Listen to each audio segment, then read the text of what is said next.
So hello दोस्तों, आज की इस वीडियो में मैं आपको बताऊंगा। जनरली हम जो विंडोज़ है उसको चलाते हैं, लेकिन सडनली अगर हमारे पास मैक के कोई लैपटॉप आ जाते हैं, उसके बाद फिर हमारा जो है ना माइंड जो बिल्कुल काम करना ही बंद कर जाता है कि अब इसमें कहाँ से टाइटल बार, कहाँ से मेन्यू बार और कहाँ से एप्लीकेशन और कहाँ से हम जिस कंप्यूटर में जाएंगे, माय कंप्यूटर की प्रॉपर्टीज़ कैसे चेक करेंगे, सारा कुछ मतलब जैसे हम मैक पे आ जाते हैं बिल्कुल हैंग आउट हो जाते हैं, क्योंकि हमें कभी प्रैक्टिस नहीं होती है मैक चलाने की। तो दोस्तों इस वीडियो में मैं आपको बेसिक मैक के सारे कोशिश करूंगा, बेसिक आपको मैक के स्टेप बाय स्टेप सारा कुछ बताने की, ताकि आपको भी इजीली से समझ में आ जाए। क्योंकि हम विंडोज़ चलाते हैं तो हम विंडोज़ के सब एकदम फैमिलियर है, हर चीज़ नॉर्मल बेसिक हम अच्छे से जानते हैं। तो वही आप बस एक बार इस वीडियोज़ को देख लीजिए, मैक का आपको अच्छा जानकारी हो जाएगी, अच्छी नॉलेज हो जाएगी। दोबारा आपको जब भी कभी आप अब मैक चलाओगे, यूज़ करोगे, किसी मैक के लैपटॉप पे जाओगे या एक्सेस करने की सोचोगे, तो आपको हम वहाँ पे ये सारे कमांड हेल्पफुल होंगे। तो चलो दोस्तों वीडियो स्टार्ट करते हैं। वीडियो स्टार्ट करने से पहले यदि आप हमारे चैनल में पहली बार आए हो तो दोस्तों चैनल को कर दो सब्सक्राइब, इस वीडियो को लाइक करें, हमारे चैनल को सब्सक्राइब कर बेल आइकन जरूर प्रेस करें। लेके आता रहूँगा। तो सबसे पहले दोस्तों ये दिख रहा है हमारे सामने, ये जो मैक का स्क्रीन। अब बेसिक मैं आपको बता देता हूँ, जो मैक है, मैक में क्या होता है दोस्तों, जितने भी सारे फोल्डर जो हम क्रिएट करते हैं सारा कुछ यहाँ पे होता है, इस डेस्कटॉप में होता है सारा कुछ, ठीक है। जो हमारा कंप्यूटर होता है उसमें C drive, D drive, E drive में होता है, तो इसमें ऐसा कोई सी डी ई ड्राइव नहीं होता है, इसमें सारा डेटा हमारा डेस्कटॉप में होता है, ठीक है। सेकेंड थिंग, हम जब मैक में ऊपर यहाँ क्लिक करते हैं तो ये हमारा मेन्यू बार खुल के आ जाता है ऐसे ही। तो ये जो है कि हमारे विंडोज़ में नहीं होता है। अब ये इसलिए हो रहा है दोस्तों क्योंकि मैंने इसको ऑटो हाइड कर रखा है, इसलिए ऑटो हाइड हो रहा है। हम विंडोज़ में भी अपने टास्क बार को ऑटो हाइड करते ही हैं। अब ये देखिए नीचे हम क्लिक करते हैं तो मैक में ये जो है हमारा मेन्यू बार है। तो मेन्यू बार अब ये देखिए यहाँ पे इस तरह से एक एक करके यहाँ पे दिखा रहा है। तो हम विंडोज़ में भी हमारा होता है, लेकिन इतना नहीं होता है। जैसे इधर स्टार्ट शट डाउन का हो गया या फिर यहाँ पे थोड़ा सा नोटिफिकेशन का हो गया, तो विंडोज़ में ये सब होता है। लेकिन मैक में वो सारा कुछ यहाँ पे होता है, जैसे वाईफाई का, और यहाँ पे इस तरह से सारा चीज़ यहाँ पे मैक में इस तरफ होता है और विंडोज़ में इस तरफ होता है वाईफाई वगैरह का। तो ये डिफरेंस यहाँ पे है।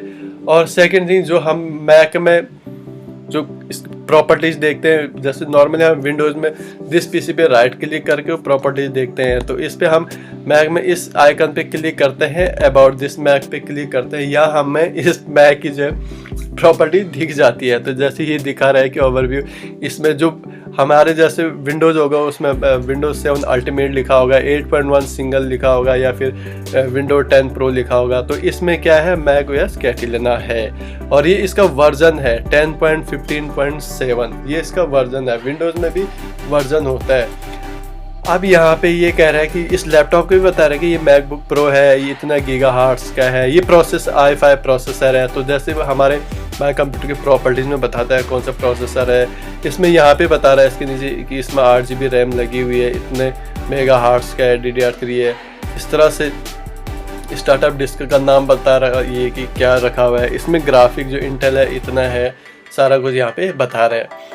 अब इसके बाद बारी आती है दोस्तों डिस्प्ले स्क्रीन की। तो डिस्प्ले स्क्रीन ये यहाँ पे बता रहे हैं कि 13.3 इंच इसकी स्क्रीन है और इसका ये रिजोल्यूशन है।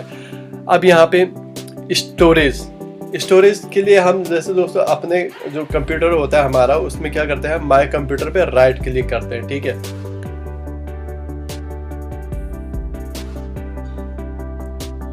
तो राइट क्लिक करते हैं, तो उसके राइट क्लिक करते ही जो हम वहाँ पे मैनेजमेंट में जाते हैं, फिर डिस्क मैनेजमेंट में जाते हैं, उसके बाद हमें स्टोरेज दिखता है। लेकिन मैक में सिर्फ सिंपली हम यहाँ से सीधे अपना स्टोरेज चेक कर सकते हैं। तो यहाँ पे ये दिखा रहा है 499 यानी कि 500 GB की हार्ड डिस्क लगी हुई है, इतना इसमें स्पेस यूज हो रखा है और इतना फ्री स्पेस है, अवेलेबल स्पेस। अब इसके बाद आते हैं दोस्तों मेमोरी का। तो मेमोरी यहाँ पे दिखा रहा है कि 2 इसमें सिंगल लगा हुआ है 8 GB का। तो यहाँ पे मैक के सपोर्ट के लिए भी हम यहाँ से सपोर्ट ले सकते हैं, जैसे हमें मैक को अपडेट करना हो या फिर स्पेसिफिकेशन रिलेटेड, तो यहाँ से हम सपोर्ट ले सकते हैं। तो फाइनली हम इसको कर लेते हैं क्लोज। अब इसके बाद दोस्तों बारी आती है जैसे हम विंडोज़ में क्या करते हैं, यहाँ पे नीचे ऑप्शन होता है सर्च करने का, कुछ भी टाइप करते हैं तो सर्च करते हैं। मैक में होता है फाइंडर, तो फाइंडर मैक में फाइंडर में जैसे हम यहाँ पे प्रेफरेंस पे आते हैं,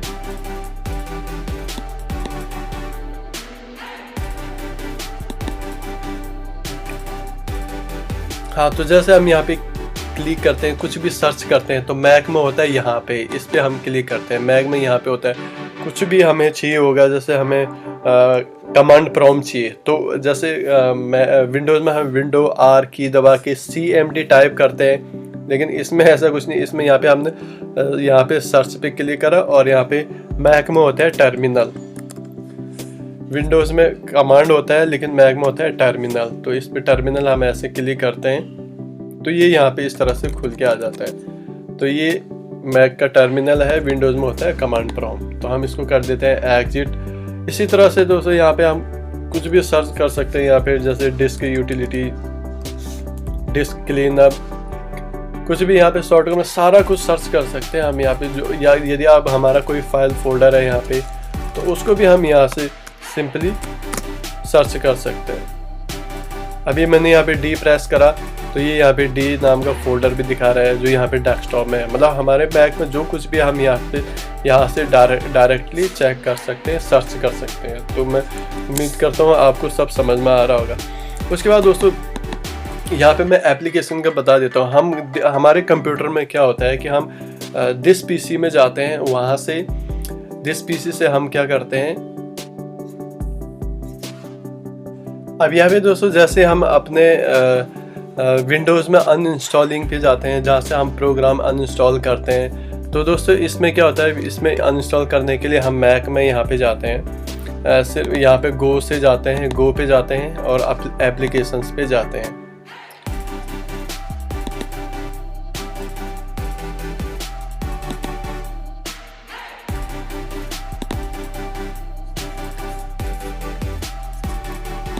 तो दोस्तों सिंपली हम जैसे अपने कंप्यूटर में जो है किसी भी प्रोग्राम को अनइंस्टॉल करने के लिए अनइंस्टॉलिंग पे जाते हैं, जैसे दिस पीसी के ऊपर या फिर कंट्रोल पैनल से अनइंस्टॉल प्रोग्राम पे जाते हैं। तो हम मैक में क्या करते हैं, मैक में गो पे क्लिक करेंगे, ठीक है। उसके बाद एप्लीकेशंस पे जाएंगे, यहाँ पे एप्लीकेशन पे जाएंगे तो ये सारे एप्लीकेशन यहाँ पे दिखा रहा है, यही सारे एप्लीकेशन इसमें है। अब इसके बाद अब हम यहाँ से जो हमें नहीं चाहिए, हमें अगर अनइंस्टॉल करना है तो हम यहाँ से सिंपली मैक विंडोज़ में क्या करते हैं, जैसे डबल क्लिक करते हैं तो अनइंस्टॉल होता है, लेकिन मैक में ऐसे नहीं करते हैं। मैक में सिंपली आप इसको यहाँ से उठा दो, मैं दिखा देता हूँ सिंपली आपको। जैसे ये ब्लेंडर है, सिंपली आप इसको यहाँ उठा दो और यहाँ पे छोड़ दो, ट्रेस में छोड़ दो, ये परमानेंटली यहाँ से गायब हो जाएगा, मतलब कि अनइंस्टॉल हो जाएगा इस कंप्यूटर से। तो मैक में ऐसे प्रोग्राम को अनइंस्टॉल करते हैं और ऐसे मैक में हम प्रोग्राम को चेक करते हैं। इसके बाद मैं आपको बता देता हूँ, मैक में सिंपली यहाँ पे नीचे लिखा होता है नोट्स। आपको कुछ काम करना है तो आप ये नोट्स पे क्लिक करो, यहीं पे आप सारा कुछ यहाँ पे आप मैक में अपना नोट्स भी लिख सकते हो मैक में। और यहाँ पे इसके वर्ड एक्सेल सिंपली विंडोज़ में भी होता है नीचे, और मैक में क्या होता है, जो विंडोज़ में क्या होता है, रिसाइकिल बिन का जो हमारा ऑप्शन होता है वो यहाँ पे होता है, उसका आइकन रिसाइकिल बिन का। मैक में हमेशा यहाँ पे रहता है, मैक का ऑलवेज यहाँ पे मिलेगा आपको। और ट्रेस, इसको आप जैसे हम रिसाइकिल बिन को इम्पटी करते हैं वैसे इसको भी इस तरह से इम्पटी कर देते हैं। अब यहाँ पे जैसे हम विंडोज़ में कोई भी गाना प्ले करते हैं या कुछ भी, तो फिर वो किसी सॉफ्टवेयर या एप्लीकेशन के माध्यम से प्ले होता है। मैक में सिंपली यहाँ पे म्यूजिक का ऑप्शन होता है, आईट्यून का, इस पर हम जैसे क्लिक करेंगे तो ये हमारा खुल के आ जाता है और यहाँ से हम सारे म्यूजिक यहाँ से प्ले कर लेते हैं।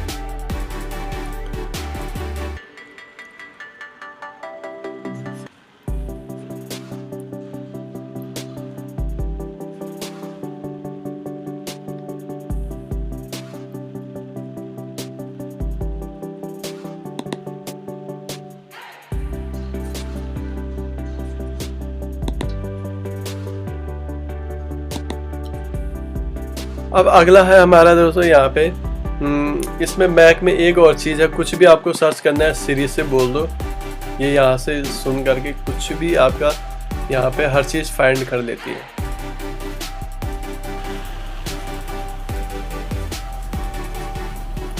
हेलो,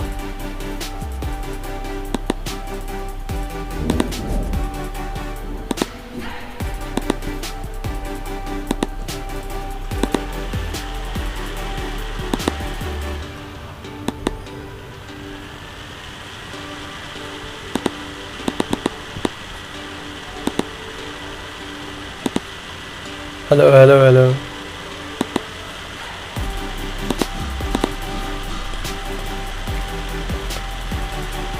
इस तरह से दोस्तों अगर आपको जैसे मैक में डाउनलोडिंग देखना है, कहाँ पे वीडियो डाउनलोड हुआ है, एप्लीकेशन डाउनलोड हुआ है, तो उसके लिए आप यहाँ से गो पे क्लिक करिए और यहाँ पे डाउनलोड्स पे आ जाइए। तो यहाँ पे ये सारे जो हमने डाउनलोड कर रखे हैं अब तक के, ये डाउनलोड फाइल है। विंडोज़ में भी हम डाउनलोड में जाते हैं, वहाँ तो हमें पता है, लेकिन मैक में कैसे देखना है वो भी हमें जानना ही था। उसके बाद मैक में जैसे आप यहाँ पे क्लिक करोगे, गो पे क्लिक करोगे, फिर आप जैसे कुछ होम पे जाओगे, होम पे यहाँ पे होम पे क्लिक करते ही यहाँ पे आप क्लिक करेंगे। उसके बाद आप अपना यहाँ पे डेस्कटॉप पे जाएंगे, तो ये आपका डेस्कटॉप के सारा डेटा है। उसके बाद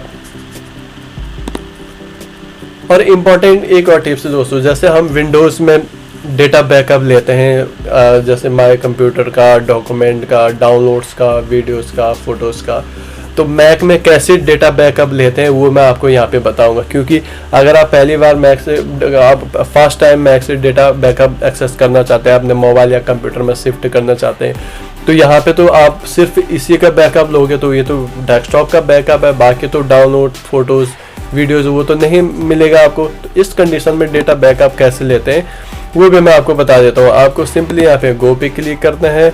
गो पे क्लिक करने के बाद आपको यहाँ पे ये होम पे क्लिक करना है। होम पे क्लिक करने के बाद आपको इसको ओपन पूरा कर देना है। उसके बाद दोस्तों आपने यहाँ पे आना है डेस्कटॉप पे।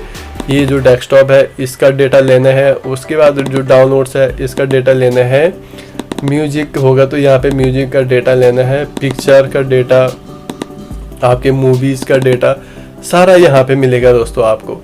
कहाँ पे, मैं फिर से बता देता हूँ। गो पे आएंगे, गो पे क्लिक करने के बाद होम पे आएंगे। तो होम पे आने के बाद ये जो आप जितने भी सारा टोटल डेटा होगा आपके लैपटॉप में वो इन्हीं के अंदर होगा, सिर्फ इन्हीं के अंदर। तो अभी तो फ़िलहाल तो हमें जैसे डेस्कटॉप पे सिर्फ इस डेस्कटॉप का डेटा दिख रहा था, लेकिन अभी हमें यहाँ पे सारा डेटा दिख रहा है। हम ये टोटली यहाँ से क्लिक करके कॉपी भी कर सकते हैं एक साथ, कॉपी 10 आइटम, और कहीं भी पेस्ट जहाँ हमने बैकअप लेना है। तो चलो दोस्तों ये तो बात थी बैकअप की। अब मैं आपको और यहाँ पे बता देता हूँ। यहाँ पे तो दोस्तों जैसे मैक विंडोज़ में क्या होता है कि यहीं पे कहीं पे ऑप्शन होता था नीचे क्लिक करने का और रीस्टार्ट करने का, लेकिन मैक पे हम यहाँ पे क्लिक करेंगे, यहाँ पे क्लिक करेंगे तो रीस्टार्ट हो जाएगा, यहीं पे क्लिक करेंगे तो स्लीप हो जाएगा, शट डाउन करेंगे तो यहाँ से शट डाउन करते हैं, और लॉग आउट करना है तो लॉग आउट यहाँ से करते हैं हम।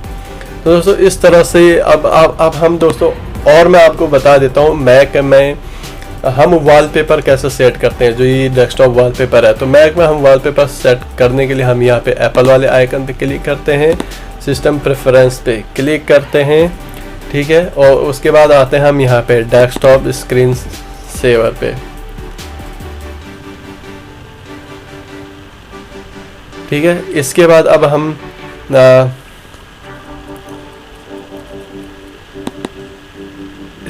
यहाँ पे क्लिक करते हैं डेस्कटॉप पे। डेस्कटॉप पे क्लिक करने के बाद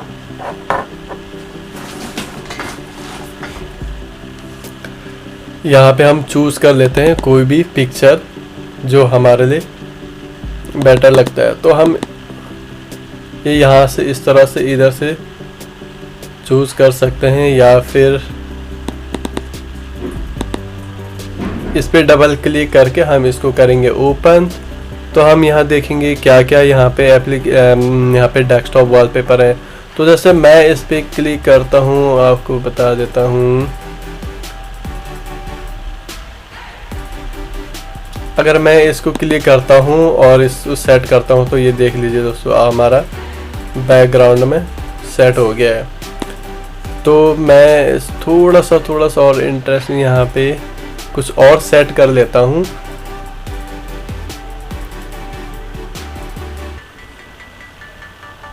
हम कर लेते हैं ये वाला कर लेते हैं, ये थोड़ा इंटरेस्टिंग लग रहा है और इसको कर लेते हैं। अब हमें यहाँ पे यही जो स्क्रीन सेवर होता है विंडोज़ में, थोड़ी देर बाद जहाँ पे हम टैक्स वैक्स नाम वाम लगाते थे और फिर नाम वहाँ पे हमारा लिखा हुआ आता था, तो यहाँ पे इसमें जैसे हम इसको सेट कर देते हैं।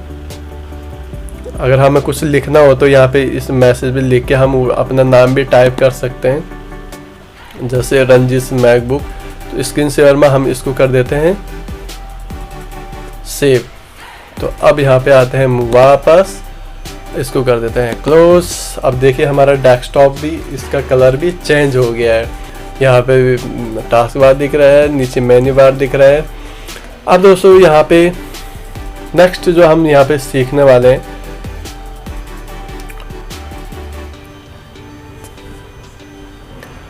अगला दोस्तों हम यहाँ पे जैसे हमें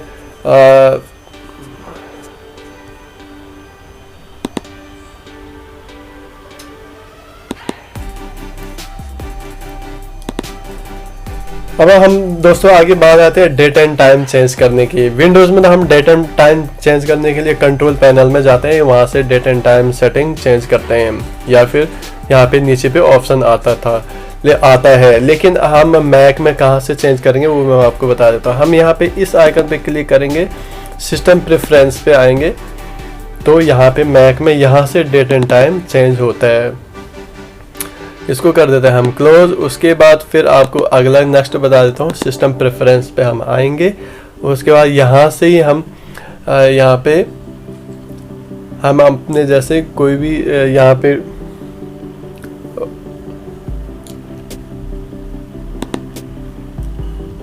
तो नेक्स्ट है दोस्तों विंडोज़ अपडेट। विंडोज़ अपडेट करने के लिए हम विंडोज़ में सेटिंग्स में जाके विंडोज़ अपडेट सेटिंग पे जाते हैं, लेकिन मैक में अगर हम अपडेट करना चाहें तो इस पे क्लिक करते हैं, सिस्टम प्रेफरेंस पे आते हैं और यहाँ से हम अपना विंडोज़ अपडेट करते हैं। सॉफ्टवेयर अपडेट्स पे क्लिक करा तो यहाँ पे ये कह रहा है कि your Mac is up to date इतने तारीख को लास्ट। तो दोस्तों इस तरह के ये बेसिक मैक एक तो विंडोज़ में होता है टास्क बार, जहाँ हमारे सारे एप्लीकेशन खुले होते हैं और वहाँ से हम एप्लीकेशन को करते हैं क्लोज। और मैक में सिंपली यहाँ पे बता देता है जो ये डॉट डॉट लिखा हुआ है, इसका मतलब ये एप्लीकेशन यहाँ खुला है, इस विंडोज़ में रनिंग हो रहा है। सेकंड हम यहाँ से भी चेक कर सकते हैं, इस एप्पल पे यहाँ पे क्लिक करेंगे और रिसेंट आइटम इस पे क्लिक करेंगे तो ये हमें बता देता है कि क्या क्या हमने अभी तक यहाँ पे एक्सेस करा है। तो हम इसको कर देते हैं क्लियर, तो ये हो जाता है हमारा क्लियर, हमने सारा एक साथ क्लियर कर दिया। और टास्क मैनेजर में हमें एक एक करके वहाँ से मैनुअली क्लियर करना पड़ता है। तो दोस्तों फाइनली मैंने यहाँ पे अपना आपको भी दिखा दिया है। मैं अभी तक इस फीचर को ऐड नहीं कर पाया था और कुछ टेक्निकल इश्यू आ रहा था, इसलिए मैं इस फीचर को इसमें ऐड नहीं कर पा रहा था। फाइनली मैंने ऐड कर दिया है। अगर आप भी कुछ ऐसी जानने के लिए इंटरेस्टेड हो तो दोस्तों हमें कमेंट कर दीजिए, और कुछ सीखना हो, कुछ किस टॉपिक पे मुझे वीडियोस बनाना चाहिए, किस टॉपिक पे कौन सा टॉपिक अच्छा रहेगा सूटेबल, क्या जो भी आपके माइंड में क्वेश्चन है वो हमें कमेंट कर दीजिए। आप कमेंट में मैं ज़रूर वहाँ से आपको रिप्लाई करने की कोशिश करूँगा। तो चलो दोस्तों मिलता हूँ आपसे अगले वीडियो में, तब तक के लिए आप अपना ध्यान रखें और हमारे चैनल को सब्सक्राइब जरूर करें, साथ में जो बेल आइकन है उसको भी जरूर प्रेस करें।